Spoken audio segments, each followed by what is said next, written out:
Hello, everybody. All right. So, unfortunately, Joshua could not participate and we could not do our podcast, The Boxing Chit. So, instead, you get only me. Yeah. So, this is, I believe, my second boxing talk podcast. All right. So, yeah, I did watch some boxing last night. Um, I didn't get to see the main fight, unfortunately, but I read about it, and it was it was some fight with Diego Pacheco and Steven Nelson, and Steven Nelson, he came on late in that fight and shook Pacheco in the last two rounds, and but Pacheco was really dominant before that, and he won in the end. All three judges scored 117, 111. So yeah, I thought maybe was a chance of a late stoppage, and it almost happened. One might say. I mean, also in the 10th round, Pacheco looked like he had Nelson in trouble, but then in the last two rounds, it was he who was in trouble, and yeah, but he held on to win, and yeah. The fights that I watched, unfortunately, I just got to see a little of the Andy Cruz fight, and I saw that he won on points in the end. But Andy Cruz is a really talented young Cuban boxer. He's got really uh, good reflexes and good tools, technical tools. I mean. So yeah, this was his fifth victory against Omar Salcido Gomez.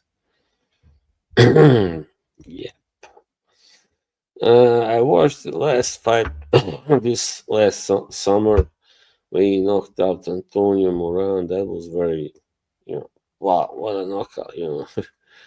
Very exciting and thrilling victory, of course. And before that, I watched. What was his name? Rubalcaba versus Mercado. Yeah, that was a pretty good fight too. And yeah, well, I mean, in the end, it ended a majority draw. Even though I thought that Mercado actually did do enough to win, he was the dominant one. Even though he was stopped in the, I mean, not stopped, but dropped in the first round. Yep. But Rubalcaba, he's trained by Danny, no, not Danny, Robert Garcia. So he's obviously pretty well, not so hyped maybe, but he is a pretty treasured prospect. Yes, just gonna find that fight. Yeah, no, not that one.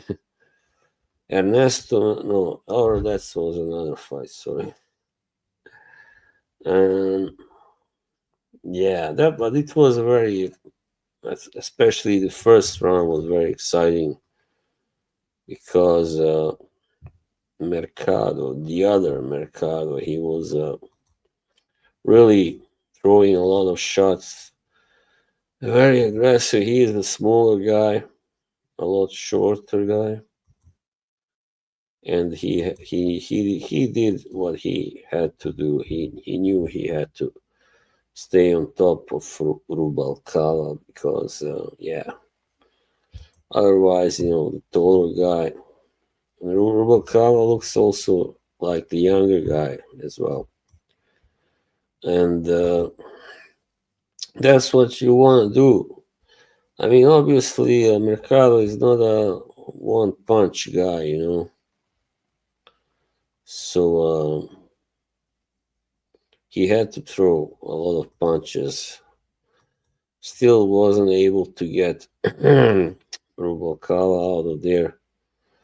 He wasn't really able to really get him in trouble either, but he was landing some good shots still. But yeah, he's a smaller man and maybe not the hardest puncher, but certainly he can punch anyway. Yes. And what else did we have? Oh, yeah, of course. Jose Pedraza, he was stopped in the fourth round. Was it? Yeah. By Ernesto Mercado, the new kind of prospect. Yeah, I think that was the last we have seen of Pedraza. Anyway, on a bigger car. Anyway, I mean, I hope he retires now. Really, he doesn't have anything left in the tank. Obviously, he doesn't have anything left to prove to give. So, yeah, sorry, he doesn't have anything left to give or prove or then why continue fighting? And last night he was stopped. I don't think he ever was stopped like this, and by a guy who's not really a star yet. He was also stopped by Keyshawn Davis, like in his last fight, which was almost a year ago, and that was in sixth round. Sixth round. This one was in fourth. So he was fighting at 140 for the first time in his career, Pedraza. Or well, maybe not the first time, but he hasn't really fought there so much before. Yeah. Yeah, and after the fight, Ernesto Mercado he called out Shakur Stevenson, and Stevenson he seemed eager to face him. So that looks like a good fight that can be made soon enough this year. And yeah, well, I really don't know. I haven't seen other than this. I don't think I've seen Mercado fight. So this was, but he obviously can't punch because all but one of his 17 wins are by KO. So yeah, he's also a pretty big guy. But this is now, this time it's not unusual that super lightweights are like 5'10" and yeah, it's pretty crazy, isn't it? Yeah, and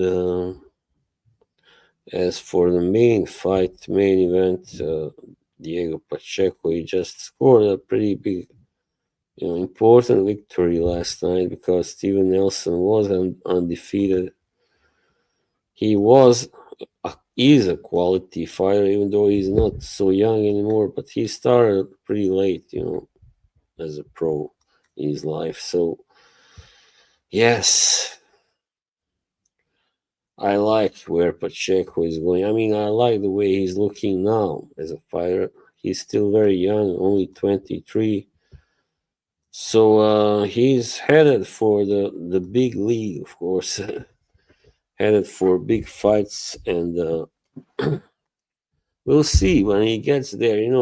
We know who is out there other than Canelo. We have Christian Billy, we have Caleb Plant, and we have a few other guys.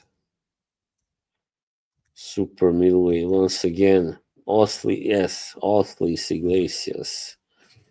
And, well, Munguia still there, Berlanga, and Luka Plantic, who doesn't have many fights yet, but has shown himself to be a really good fighter so far.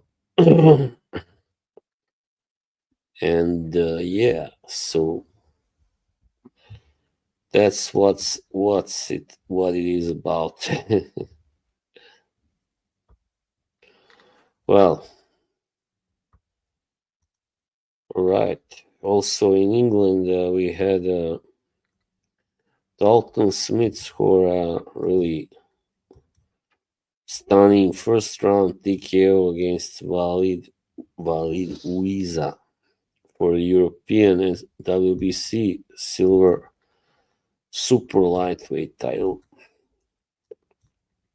And Dalton Smith looks like someone who is definitely headed for a promising career. And before that, he also knocked out Jose Zepeda, which I did watch also in March last year. So, yeah, yep.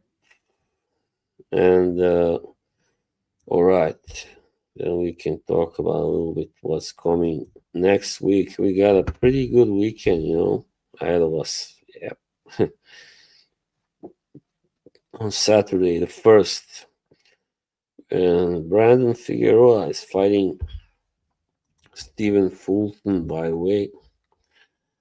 And yeah, this is I believe, a rematch. Yeah, this is Stephen Fulton is the only guy who has beat Figueroa so far, and that was in 2021. And yeah, we'll see. I mean, since then, Figueroa has scored some really pretty big wins. He stopped Carlos Castro, he beat Mark Magsayo, and knocked out Jesse Magdaleno as well. I think he's learned quite a lot from that loss. That was a majority decision loss, so actually, the Showtime scorer Steve Farhouse, he scored a draw, and the CompuBox the stats show that actually Figueroa did outland Fulton. So, but anyway, that was officially a loss. I think Brandon Figueroa, has a lot of potential, and he's both a hard hitter, a puncher, and a pretty good all around fighter, boxer. Yep. And Fulton, is coming off also his first loss. I mean, he has lost since that fight to Inoue, got stopped there, really got destroyed pretty much. Then after that, he beat Carlos Castro, but he was knocked down there, and that was a split decision. So that's showing he might, be sleeping. I don't know. His chink in the armor has been exposed, and I don't know. In Norway, he is that kind of fighter who can really ruin fighters. Yep. Yeah, he can definitely. So we will see. Anyway, this is for WBC's featherweight title, and Figueroa, he won the interim WBC title before that. Yes, at featherweight. I mean, I guess, yeah, that doesn't mean that. It means that nobody right now is holding it, right? Okay, cool. And of course, the big one is a even bigger fight, you might say, at light heavyweight with David Benavidez versus David Morrell. Yeah, but the battle of two Davids. Yeah, I mean, they are. This is really a fight that's going to answer a lot of questions about both guys.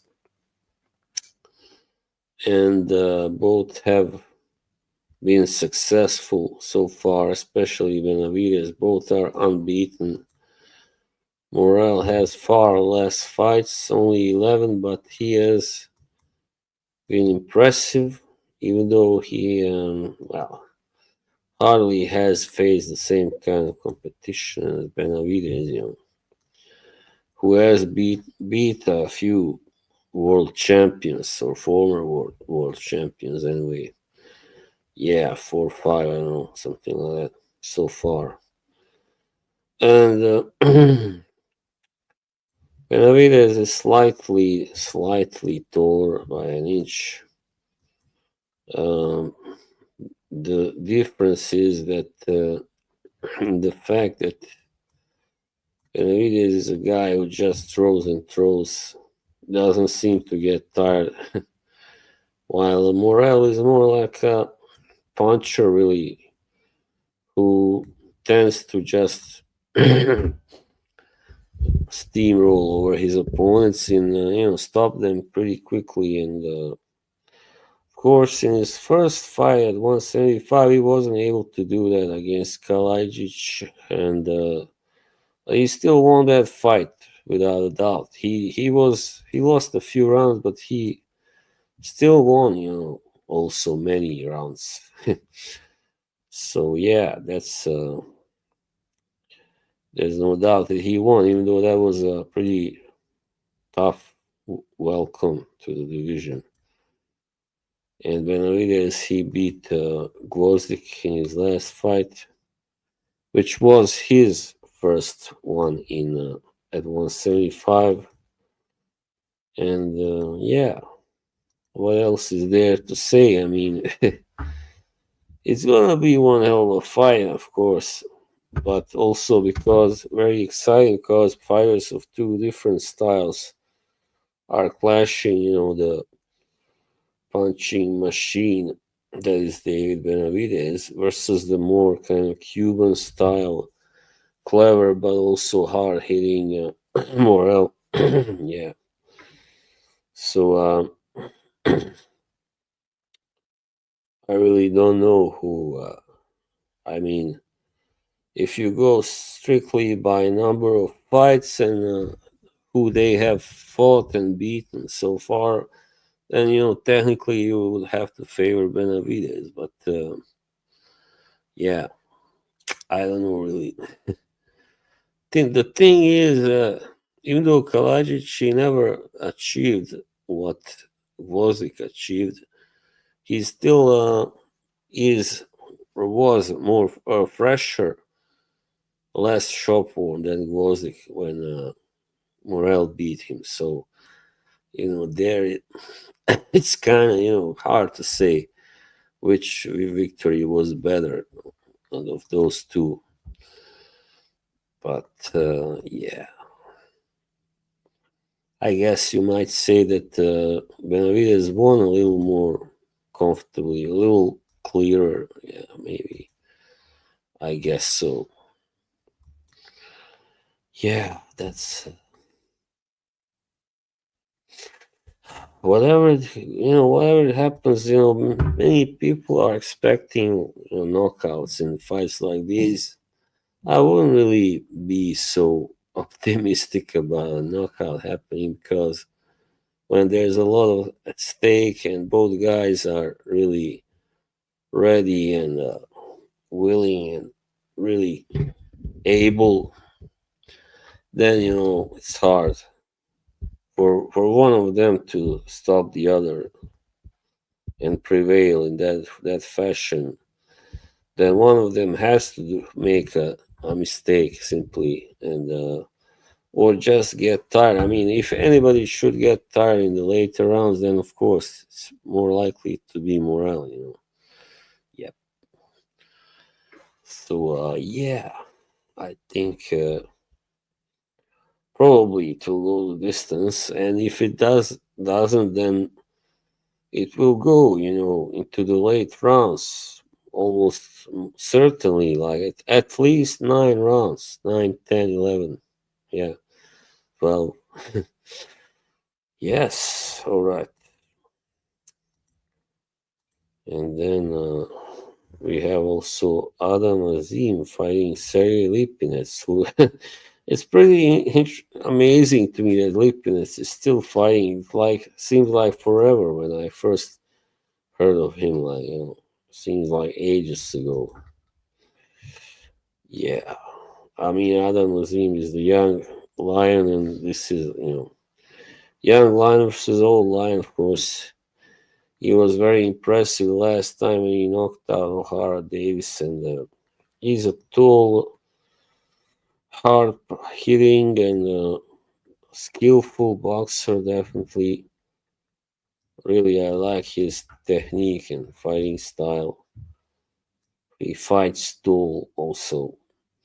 Lipinets is quite a lot shorter, 5'7", and but he's got a lot more experience. He's 35 and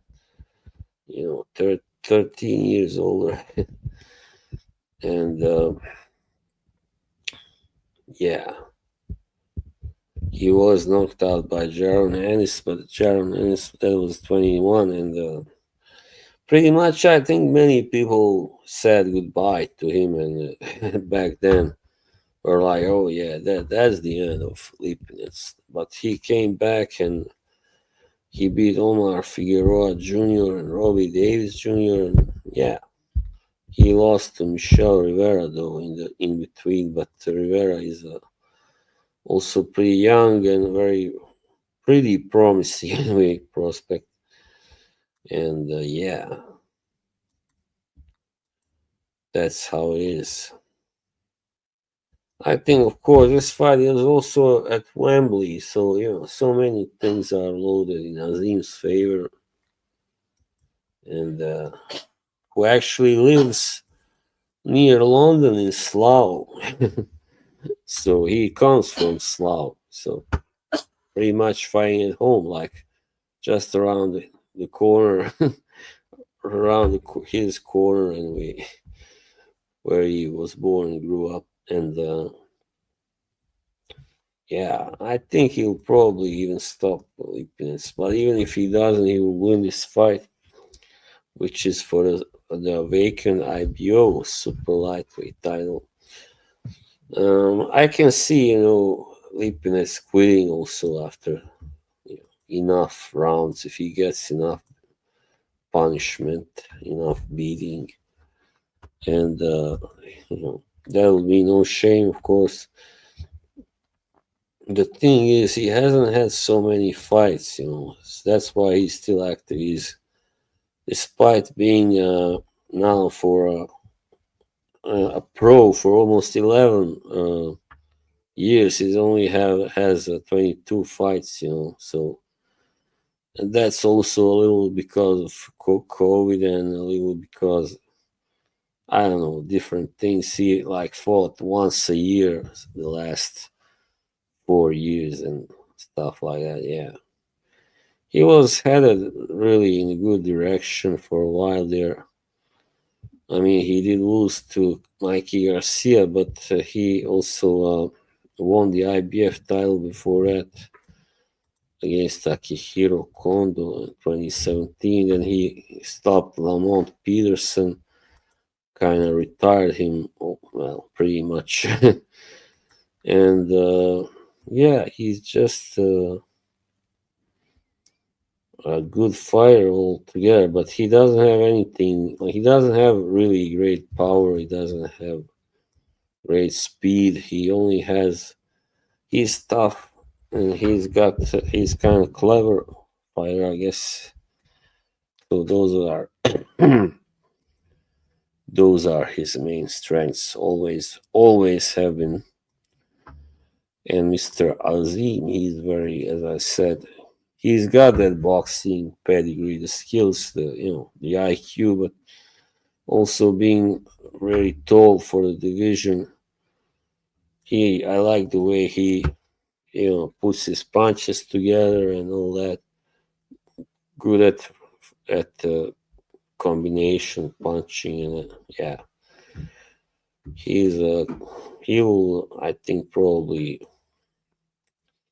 yeah, how do you call that? Wear Lipinets out if not knock him out. I don't. All right, and then yeah, there's one more fight I want to say something about. Isaac Cruz is back after that pretty shocking almost loss to Jose Valenzuela in August. Yeah, that was he lost by a split decision, and after such a great victory over Rolly Romero, I watched that fight. That was one hell of a performance, of course. Yeah, I mean, the only guy so far really gave Gervonta Davis a really close, hard fight. That's Isaac Cruz, the Pitbull. And yeah, wow. Is it possible there's somebody here? That's great. 27 minutes in. Hello, hello, whoever it is. And yeah, Isaac Cruz talking about his fight that's coming up. I've been through the other fights, both those that have happened, but we can go back to that if you want to talk about it. And yeah,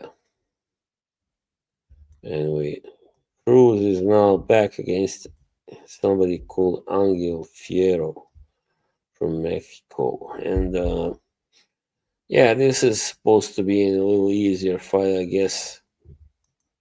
This guy doesn't seem like a really top notch contender. I mean, he's got 2 losses, 23 wins, and yeah.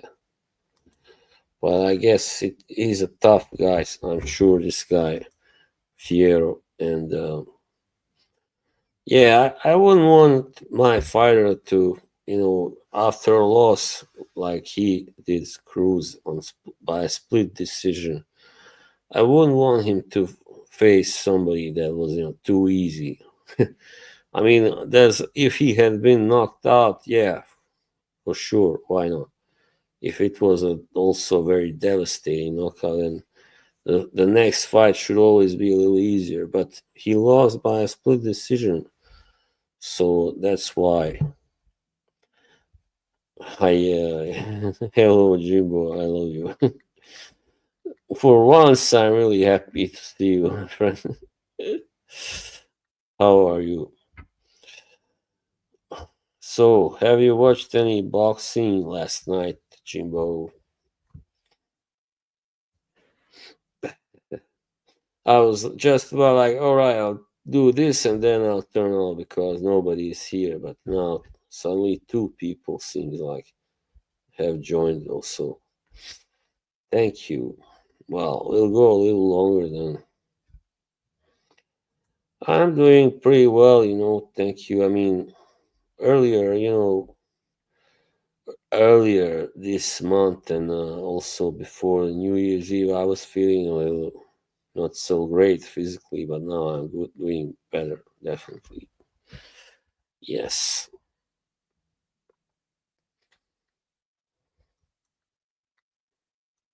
So, Adam Azim, he's from England, from Slough. So he's fighting next Saturday on Wembley. Are you gonna go there against this guy from Kazakhstan? I think Lipinets.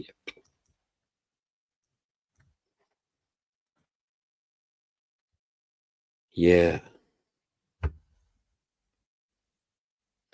30 minutes. Please like the stream, Jimbo. I beg you.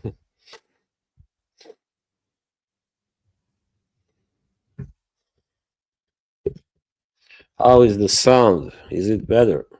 I mean, I got this mic now. I mean, on my last video, the people said, I mean, Fernando, he said that the sound was a little better, actually. Not much better, but a little better. That's a good, that's something. Yeah. I usually do this with a friend of mine, but he couldn't be here now, so I also like doing it on my own, but that's the problem. Sometimes there are very few people. Well, this is the second time. First time there was only one guy, but that was enough. He wanted to talk about boxing, so yes, my friend.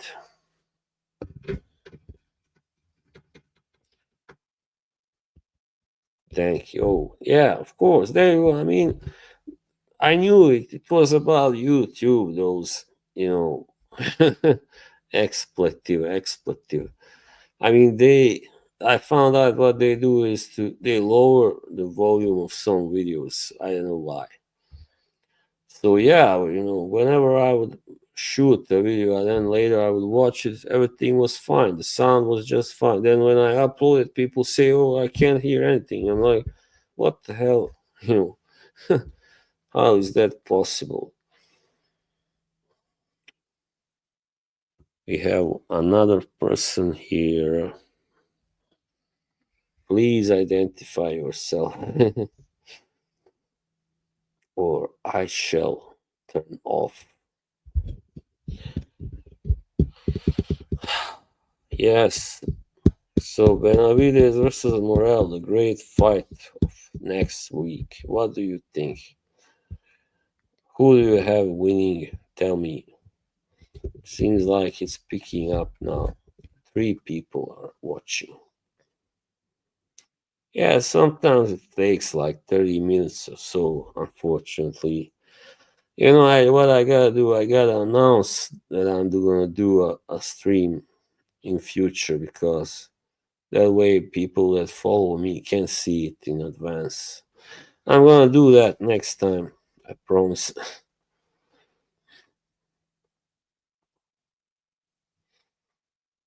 Thank you.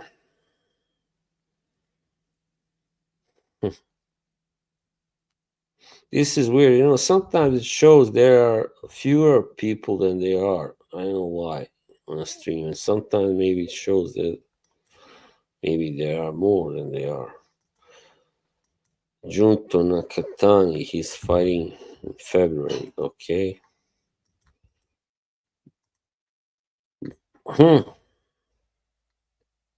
Well, I'm waiting for some more comments. So if nobody else writes anything, then I'm gonna turn off and go finish. Yeah.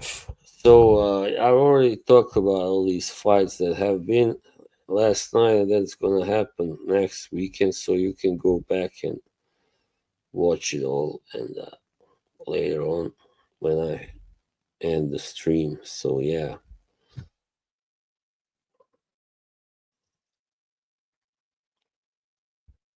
Yes, yes, yes. The mic must be close.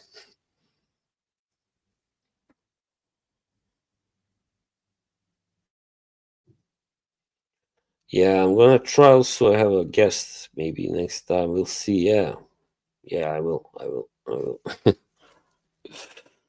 So the problem is the one guy that I had before. He doesn't really watch boxing much live or anything.